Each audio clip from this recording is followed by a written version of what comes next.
to the Leadership Factory podcast, Miss Taylor. Well, thank you. Happy to be here. Are you sure about that? You may be. So what's your 1020 in the United States of America today? Nashville, Tennessee, downstairs. I am in Nashville, Tennessee, upstairs. She did not want to sit next to me in this conversation that we're about to have on inspiring others. So I figured we'd be battling to stay in the frame right there. Well, that could be a true statement. But anyway, we're very thankful that everybody's joined us today. And as I'm going to tell you, this is a Leadership Factory podcast where we want to develop leaders. And the definition we use, a leader is a person who can inspire another person to take a journey that they're not going to take by themselves. So in this podcast, we want to tell stories and talk about how things affected you, how they affected me, and just have a great conversation. Because at the end of the day, I want everybody to be able to pull up 3 things that they've learned from this episode. And can they catapult that one domino effect where they can knock all the other dominoes down or issues to inspire people to take a journey that they're not willing to take by themselves. So here we go. Are you ready to get started, Miss Taylor? Let's go. All right, Miss Taylor, who is your best leader and why? So a leader is an inspirer. So you inspire people. We inspire others by what they know about us, see us do, or how do we make them feel? So who's your most inspirational leader that you've had in your life? Yeah, I think I've been blessed with a lot of good leaders throughout my life. One of my favorite leaders was in Louisiana, was head of school, Jerry Erickson. He was just a great leader to me because he was patient. He was interested, he gave you his full attention, I would say. And whatever issue was coming, to the table, he would take his time with it and really make sure everyone's on the same page and talk it through. And this is when you were the athletic director at a private school called Evangel Christian Academy. Yes, sir. Yeah, I was the high school athletic director.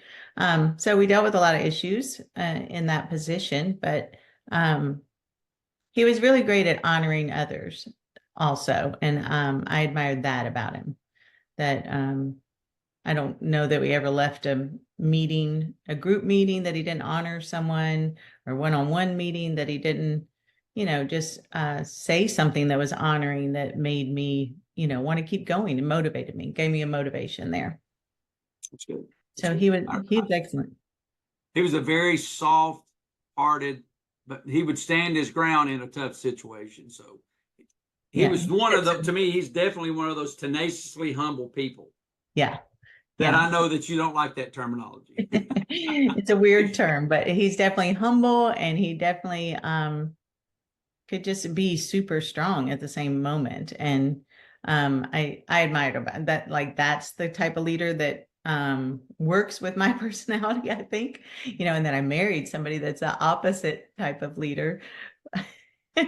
You're more of the louder and stronger, put it all out there, blunt, that kind of leader, which it takes all types. There's different people that need different types of leaders, but Jerry Erickson. So I definitely admired Jerry. I mean, he was like, I want to be like you. So that's that humble person. I had the tenacity part, but I didn't quite have the humble person, which I'm still working on. You said it, I didn't. Yeah, I got you. So that was your best leader as an AD. So also, you were a mom and a wife and a grandmother. So who's really influenced you in those 3 categories? Because you've been a lot of things in life. So who's inspired you from being a mom, a grandmother, and a wife, and why? Well, I think I have some great role. I mean, my mom, your mom are both amazing moms. Deonza Duran is an amazing mom. You're already getting me emotional. Gotta get it. Good. I like this. But what did you see them do? How did they make you feel, or what did you know about? Yeah, my mom was incredible. You don't always appreciate the traits of someone until you're older and you've been through a little bit more life. And my mom was always loving and patient. So that was, and she's dealt with, my dad was a general in the Army. So she was dealing with a hard driving, intense kind of spouse, but she, and she was yanked all over the country. That's the way we grew up. The world. All over the world. Yes, all over the world. As a military brat, but my mom, she always did it gracefully and with love and patience. Your mom, same thing. She's going to always love, no matter who you are and what stage of life you're in and what you're going through. She's patient and loving. She's strong. Both were strong women. But patient and loving is your mom. She's still to this day is patient and loving with me and everyone. But she's a safe place. I'll say that. That's a safe part. Yep. So who's inspired you from being because you have 3 grandchildren, so you're an amazing grandmother, and all your grandkids just adore their mamaw. So who inspired you as a mamaw, and why? You've done many different things in life. So what inspired you to do all those different things? Well, I think you pick and choose from each one's the things that you loved. I had a grandmother that would play cards with me every time we were there to visit. We didn't always live near our grandparents. So that, I took that to get down in the floor on their level kind of thing and just do life with them. She probably was so sick of playing the same card game with me over and over, but she did it. So that goes back to spend time on people. Yeah. Yeah. I mean, that's what it was. And, your family is amazing with just pulling the whole family together at one time. Big family get-togethers and memories are made there. So, that's something I take from your family, your mom and all your siblings and the grandkids and all of that. And your mom is right there in the middle of it, and she's never impatient. And, she's right there in the middle of it and happy about it. So, so for people taking notes right now, I've written down a lot of words that you said, but you said the word patient like 5 or 6 times. So I'm going to say that's a key word to inspire you. So if I want to inspire you, I've just learned today the special sauce of that is to be patient, because for someone to feel safe, because until they feel safe and they trust you, you can't inspire them. And one of the ways to get people to trust you is being patient with. Yeah. And you said that word over and over and over, is to be patient and kind. Because I know you say kind is clear and clear is kind. Clear is kind. Yes. Yeah. And, I think everybody's just on their own different journey in life and at their own stage in that journey. So I wouldn't say I've always been patient, but I just feel like we all deserve to have some patience for where we are in our journey, in our pathway in life, because it's easy to get frustrated at somebody that's younger because they don't understand. But then you're always great at reminding me, like, remember you at that age, Mickey, So yeah, just recognizing we're all just on our own journey, and we need to give people a little bit of patience and grace for that. That's good. So in your life's journey, you're a bodybuilding champion. You're a world fitness competitor. You competed in 3 world championships in fitness, and you were one of them. Is my claim to fame is you were the number 2 mom. There's only one other mom that beat you out of 100 ladies. So who inspired you in that part of your journey of life?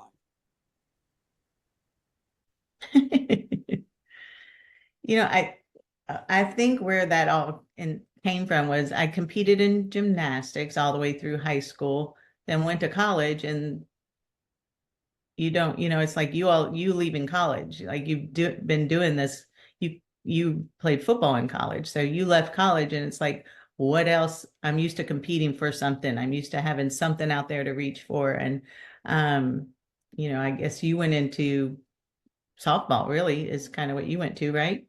Yeah, after I got done playing football, I played a lot of softball till competing. probably 40 years old.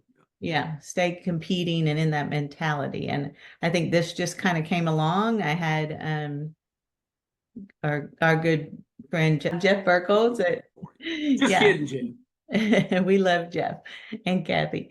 Um, but yeah, he was at the gym that we were working out in. He was a bodybuilder, and so just through conversation, he said, "Let's train you for a bodybuilding competition." I did that once, and I was like, "Man, if I'm gonna, I like to compete, so if I'm going to continue this on, then I've got to put on a bunch of muscle mass," and I didn't really want to do that, and that's what made me flip to the whole fitness competition stuff. So I don't know that I had a role model in that field. I don't think I knew anybody doing it. There's no right or wrong answer here at the Leadership Factory podcast. We're just having a conversation to inspire people. Yeah. That's a, hey, we can, if you connect with people and you're patient and you're strong and you're consistent, you can get someone to do something where other people can't get them to get it done. Because as my boss told me, my first job, Greg, if you want to make more money here, you got to turn chicken crap into chicken salad. Yeah. You got to take somebody that's at a 1 and can you get them to a 2, 3, 4, 5, 6, 7, 8, 9, 10, wherever they are. And we all got different skills and strengths that God's given us. So it's how do you develop that? How do you inspire someone to do that? So there's no right or wrong answer. It's just here's another way to take another step. Gotcha. All right. So a drum roll here. So who's your worst leader and why? So how did they make you feel? What did you see them do? And what do you know about them? Where they demotivated you? Yeah. And I don't really have like a, I couldn't come up with a name in my mind. I know we're not sharing that if I did, but I think it's really like the opposite of what I loved about Jerry Erickson, you know?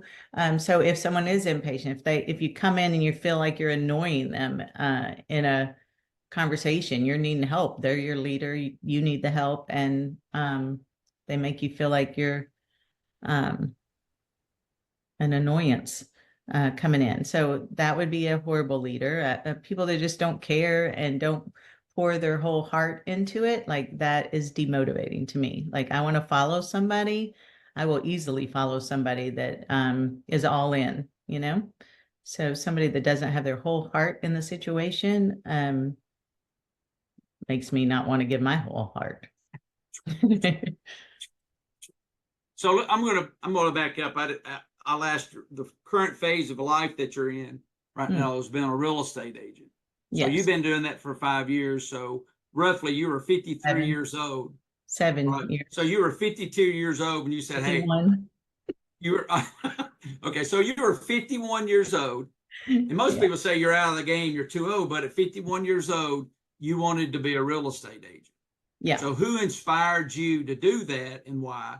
And while you've been growing and you're doing an amazing job at this, who's been your inspiration along that 5 or 6 year journey that you've been on? Well, my mom was a realtor when I was younger for a period of time. I have wanted to be a realtor, always been interested in being a realtor, but didn't want to do that with kids, young kids at home. I really felt like it was going to consume my whole life and I couldn't be as involved in what they're doing. And it probably would have, I think, because real estate does not shut off. It doesn't turn off. It's no business hours. You can make it that way. So everybody can do it the way they want to. The great thing about real estate. But, you know, I was very involved in kids' life and their sports and being a team mom and all the things. But we were empty nesters when we moved here to Tennessee 11 years ago. And so I wanted to kind of jump in and pursue that again. With mom being that, and then Kathy Carter right here in Nashville. She's a close friend. She's a successful realtor. I knew I could kind of rely on her and pick her brain a lot. And she could hold my hand getting into it. So she's been an amazing mentor to me in the real estate world. And then my older sister joined. And so we get to talk a lot of real estate. So it's just, it's been a blast. I do love the real estate world. You never figure it all out. I think that's why I love gymnastics. Like you never learned every skill, you can't. And it's the same in real estate. I might get So that's- frustrated with that, but So that's good. That's good. Because everybody needs to hear what you just said. We will never figure it out. Mhm. It's just not going to happen. You So can't I, learn I it all love your first. I love your domino effect for the last 2 years is what? Progress over perfection. Yeah, progress over perfection. Yeah. Yeah. Progress over perfection. So when I see you frustrated, I just say progress over perfection because we can't be perfect. We're never going to be perfect. Quit Yeah. trying to be perfect, but Yeah. can you make improvements every day? That's the Right. name of our leadership training program. Take another step system. Just take another step. Let's grow. That's my phrase word I call out. Let's Right. grow. Let's take another step. Don't worry Heard about it a being few perfect. times. Right. I gave that up before I had to, give up my wife and kids because I'm Ricky Bobby. If you're not first, you last. Well, that doesn't spell out good things for a wife and 2 boys. Even my relationships in business, they suffer because I had to dominate, demand everything. It doesn't work. It's just you got to find your spacing. Then you got to find the heart and the key and the cheat code. I got one of my coaching clients said, I think you've tapped into the cheat code for me. So that's a longer story that I'm going to get into because we all got something inside of us that needs to come out. Mm-hmm. And it's just how do you birth that? We all got different journeys and you got your journey and your journey's not right. Someone else is not right. It's just your journey, whatever you want your journey to be. Because when you and I both changed careers in our 50s, everybody thought we were crazy, which we are crazy, but it's a great ride. A little bit. As you showed me that, you sent me a video the other day on Instagram is where 2 old people came out of the house and one fell down the steps. Then the wife tried to help him and she fell down and they were both just laying there. I said, I'm all in for that right there. Yeah. If that's the way you and I went out, I'm like, dude, that's just perfect, man. We did it together. We did it together. There we go. We did it together. That's right. So who's your unsung hero? You only get one. Oh, Yeah. Put you on the spot today. Well, can I do a category? Because I think single moms can be some, I'll cry, unsung heroes.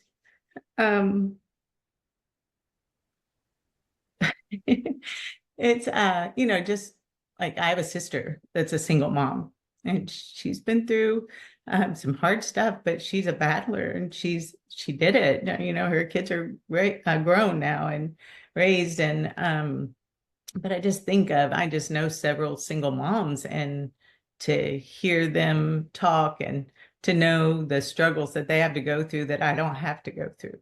I think single moms out there that are making a difference and still serving and being a part of and, making money and, doing all the things.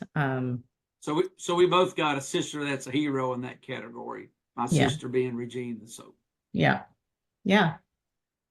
You just make it happen. And that's what they did. That's GSD. Huh? They got GSD. Yeah, that's it. Get stuff done. Well, you can change the stuff to another word, but we won't go into that. Yeah, you got to get stuff done. You just get up, you take another step every day. Yeah.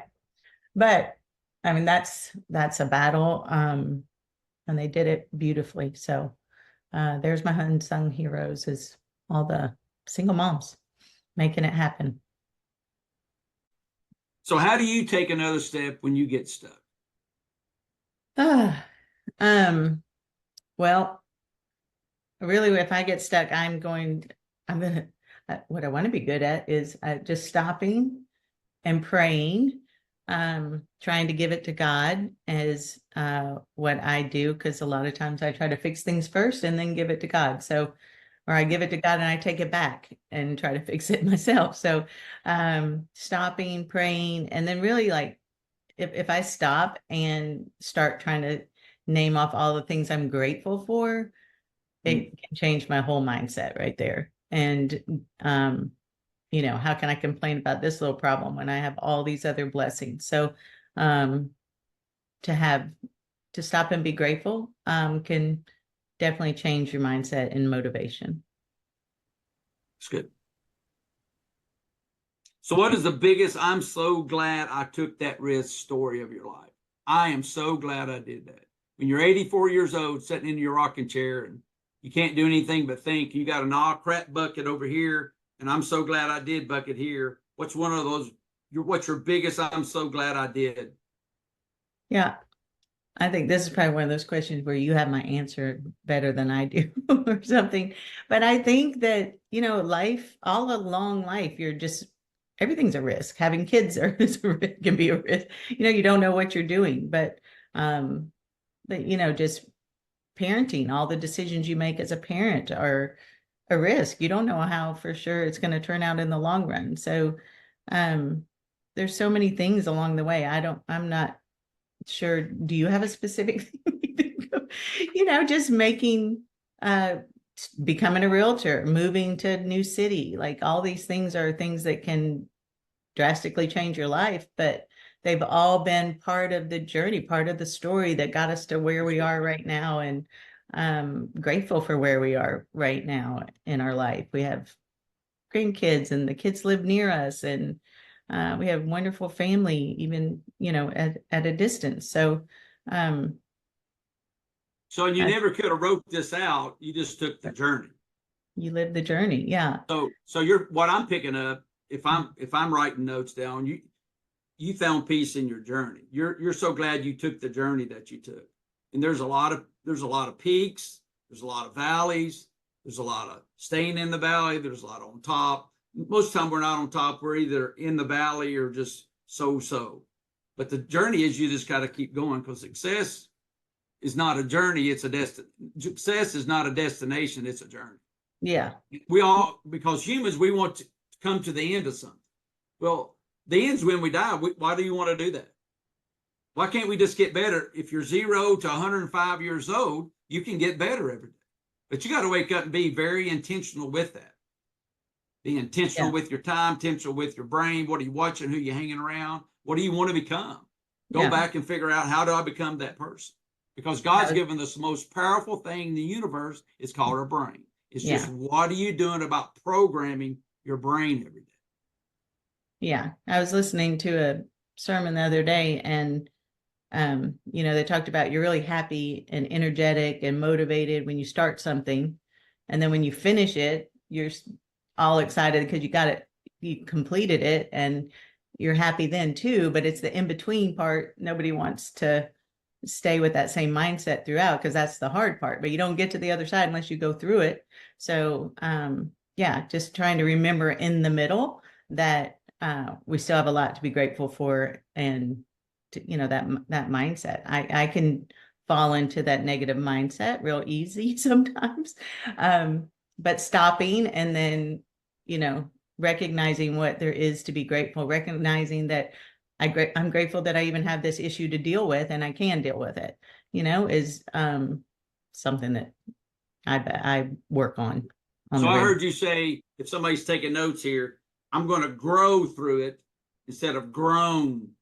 Oh, there you go. Perfect. That's what I heard you say. Yeah. When you're those peaks and valleys of life, you got to grow through that, because I'm going to grow every day. It doesn't matter if I'm up here, down here, or wherever. Because I love when Trent says, I don't get too high or I don't get too low. I just try to stay in the middle of the road. Yeah. So, which he got that from you. He didn't get that from you, or he got it from his papa Tailor and his Uncle Roy. Just thanks for be in the road. The don't get too high, don't get too low. Just get better. Yeah. Just get better every day. Do we what all you can control do. that. We don't control the circumstances that go on around us, but we do control our heart and our spirit and our confidence and our boldness to say, I can get better today. Capture that, and magic will happen for you. Yeah, what's in your control? Let's focus on that. What would you tell your 21-year-old self? That's the age you were when we got married. And don't say, I wish I wouldn't have married you. I would not say that. Okay. I think I would tell my 21-year-old self that you are enough. Spent a lot of time, watch me cry again. Thanks, babe. Spent a lot of time trying to fit in, and I think it was my life growing up too. You were moving every year, so you're having to try to fit in everywhere. So I think a lot of my thought processes were stuck in that mode of just fit in everywhere you go, instead of just be who you are. And God's equipped us with what we need in order to succeed. So be confident in that. And, I can still battle with that today, but yeah, I would tell Just myself say again what you said. You can still battle with that win. today. That's right, today, in the present. It's an ongoing thing. Yeah. Because it's the biggest thing that we all deal with is unworthiness. Mm. I mean, we all deal with it. I mean, that's Yeah. what you're saying. We're dealing with them. We're all dealing with it. Yeah. But I like how you got to attack it with being grateful. Yeah. Because once you think about all the things you're grateful for, you'll always have enough.